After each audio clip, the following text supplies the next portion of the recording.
Excellent. Okay, well, welcome to Champ Island. My name's Colin. I'm a glaciologist, so I'm one of the experts here in rocks and ice specifically. So yeah, this is a particularly great site for geology, and a day like today you can see it all, the rocks and the ice. You'll notice, you can't help but see it right to my right hand side here, is what's called a concretion, and that's one of the objects, one of the features that Champ Island is famous for. These spectacular spherical boulders, which they call the Devil's Marbles. A concretion, well, to explain how these formed, you really got to go back to a period called the Mesozoic, which was between about 65 and 200 or so million years ago. So a long time ago, at a time when the area in which Franz Josef Land lies now, we think was a shallow sea. A warm, shallow sea, and into that sea, from the adjacent continents, sediments would have been washing just as in the modern day. So you got silt, mud and sand. And these boulders are made of sandstone. Specifically, they're made from quartz sand, which is ground up silica particles. And these silica particles would have been deposited in nice flat layers on the seabed. But in amongst them, every so often you would find small pieces of organic debris, which would become fossils. So bone, wood, even leaves, anything organic that had found its way into the ocean. So these little pieces of organic material end up embedded in amongst all those quartz grains. Now quartz is really unreactive.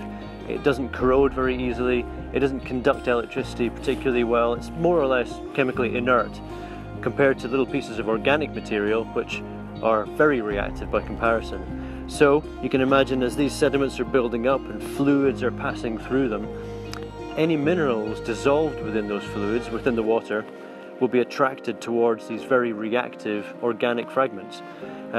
Iron, for example, dissolved in the water would be attracted towards these little pieces of organic material. And that iron would cement the sand, cement the quartz particles surrounding those little pieces of organic debris.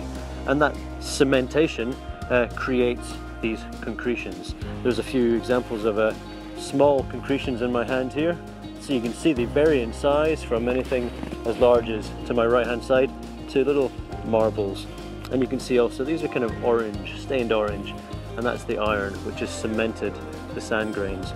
And that concretion process just simply makes those the sandstone around that organic nucleus much harder. So as the weaker rock in the area erodes away, washes off into the sea again to start the process anew, these spherical concretions remain. Now of course they're not growing anymore, they've been exhumed from the cliffs on either side of me here, looking up to the right and the left of this snowbank. We've got the Sandstone Screed. This is where these boulders, these spherical concretions, are tumbling. But now that they've been exposed, they'll be wearing away and eroding along with all the other rocks around us. But a fantastic spot, great views over to the adjacent islands here in Franz Josef Land. Quite a memorable spot. This is our ship here, the 50 Years of Victory, or 50 Лет Победы, the most powerful Russian icebreaker in the fleet, or most powerful icebreaker in the world at the moment. And really lucky to be able to have access to a ship like that gives us the ability to get here in the first place. Some very heavy sea ice around Franz Josef Land at the moment. This particular fjord is more or less open, a lot of scattered sea ice and some icebergs as well, so quite diffuse. But we moved through some pretty heavy drift ice yesterday getting into this area. So it would be impossible without the icebreaker that we've got at our disposal. Fantastic ship, beautiful place. Yeah, great to be here, and hope to see you on a trip sometime in the near future. Thanks very much.